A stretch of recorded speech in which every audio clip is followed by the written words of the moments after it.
In a statement, US Vice President JD Vance has said that Iran will not receive any money in exchange for simply signing a deal or participating in negotiations. He clarified that the US position rules out any financial payout as part of the agreement process, even if the deal is reached.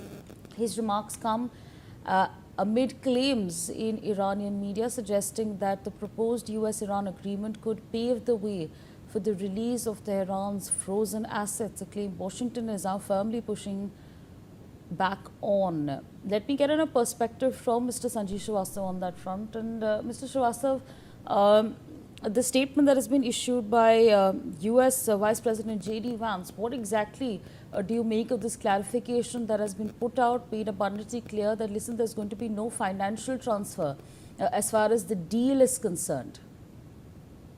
Well, Sauri, first of all, a very good morning to you. Good morning to General Kulkarni sir and to all the viewers. In my assessment, still there is a deep trust deficit between United States of America and Iran, though they are negotiating a deal, and there appears to be some light at the end of the tunnel, as Kulkarni sir had said. I agree with it, and that possibility was always there. But previously, the wisdom was not being exercised the way it should have been exercised. But now it appears that on the both sides, wisdom is prevailing. And that's a good sign. And that's a very constructive sign. And I hope that a deal comes through and both the sides come to an understanding to end this war. That is clearly a wish of the entire international community, including our nation, and everyone is looking for a deal to happen.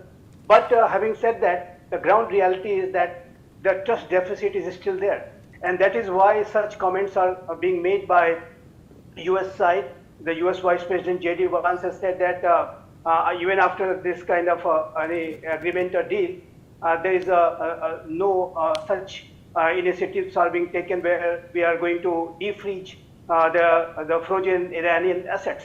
So this shows that there is a lot of doubts and also various suspicions with regard to Iranian intentions in future. And even if any deal is announced, then you can the reports are that 60 days have been kept to negotiate on the issues of various nuclear weapons ambition which Iran is having. So I think a deal is being negotiated, and in my assessment, the first outcome of this deal could be the normalization of Strait of Hormuz. That possibility is growing. I am not saying that it will be as status quo will be as it was previously before 28 February. But there will be some progress, I'm sure about it, with regard to the normalization of Strait of Hormuz, because Iran is itself under a lot of pressure because of that blockade, and the United States of America has imposed a naval blockade on it. So until unless there is understanding on the issues of Strait of Hormuz, Iran is going to be suffering very hard. Iran is, racing against time, and their exports are totally, restrained by the U.S. blockade. So I think Iran is also having a great need of normalizing the Strait of Hormuz, and that could be one of the, brighter points of this deal. But on the issues of whether nuclear issues or defreezing U.S. assets, Iranian assets, etc., I think that will take time.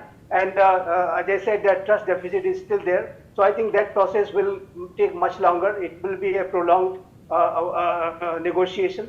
And at the end of it, I would say that though the dialogue and negotiation process is going on, any final peace deal is a long drawn process. In my assessment, it is going to be taking a lot of time because the maintaining a status quo as it was before 28 February, and obviously that status quo, right, which was being maintained before 28 February, has been broken, and new status quo formation will take much longer time than expected. Okay, absolutely.